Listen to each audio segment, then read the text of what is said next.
नमस्कार दोस्तों, कबीर एक चैनल पर आपका फिर से स्वागत करते हैं नई वीडियो के साथ। तो दोस्तों, जैसे आपको पता है कि संत रामपाल जी महाराज जी का अवतरण दिवस मनाया जा रहा है, 3 दिन का दिवसीय भंडारा।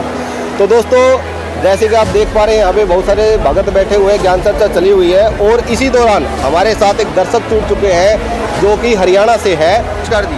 नमस्कार जी। नाम क्या है जी आपका? मनदीप ढाका। मनदीप ढाका। तो आप भंडारे में कब आए हो? मैं जी कल आया था। संत रामपाल जी महाराज जी के भंडारे में आप कल आए थे। तो आपको जो संत रामपाल जी महाराज जी ने यहाँ भंडारे की व्यवस्था दी गई है, लोगों को अच्छी सुविधा दी गई है, प्रदर्शनी लगाई है, तो आपको आने के बाद यहाँ कैसे महसूस हुआ? मेरे को तो जो सोच के आया था उससे कुछ ना कुछ अच्छा ही लगा।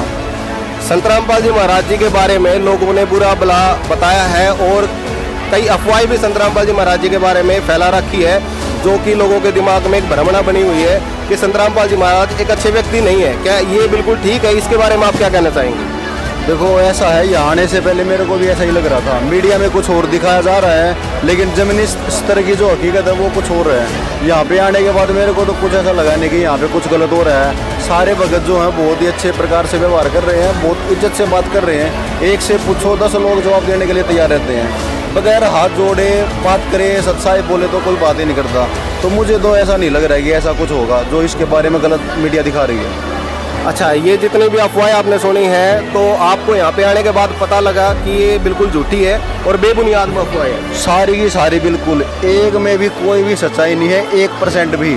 अगर 0.001% देखे तो वो भी सच्चाई नहीं है। तो संत रामपाल जी महाराज जी के बारे में बताते हैं कि संत रामपाल जी महाराज देसी घी का भंडारा नहीं करते, ऐसे ही डालडा घी का या फिर किसी मतलब रिफाइनरी का भंडारा करते हैं। क्या ये बात बिल्कुल ठीक है या गलत है? नहीं, देखो, भोजन तो इनका बहुत ही शुद्ध है, सारा का सारा अच्छा है। भोजन में कोई मिलावट मुझे तो लगी नहीं, क्योंकि मैं भी देसी परिवार से आता हूँ। खाने के टेस्ट का मेरे को ही पता है कि देसी घी क्या होता है, डालडा घी क्या होता है। मुझे तो ऐसा कुछ लगा नहीं कि यहाँ पे कुछ मिलावट का काम चल रहा है।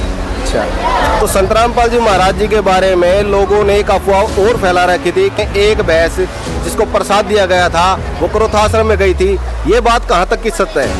ये आपने कभी सुनी होगी? देखो, ऐसा है, मेरे ख्याल से कम 6 महीने हो गए मेरी माता जी आई थी यहाँ पे। वो भी यहाँ पे 3 दिन रुक के गई थी, वो तो फिर कभी वापस ही नहीं आई। इस हिसाब से तो वो यहाँ से जानी नहीं चाहिए थी, यहाँ पे रुक जाती। मेरे पिताजी आए थे, वो वापस चले गए, तब के बाद से वो वापस नहीं आए। ऐसे तो बहुत सारे आदमी जो एक बार आए दोबारा आए नहीं, वो तो यहीं पे बुझ जाने चाहिए थे हिसाब से देखा तो। ऐसा तो बिल्कुल बेसलेस बात है। थोड़ी सी भी कॉमन सेंस यूज करोगे तो पता लग जाएगा। इस बात में 1% भी सच्चाई नहीं है। बहुत बहुत धन्यवाद। धन्यवाद सर, बहुत बहुत धन्यवाद।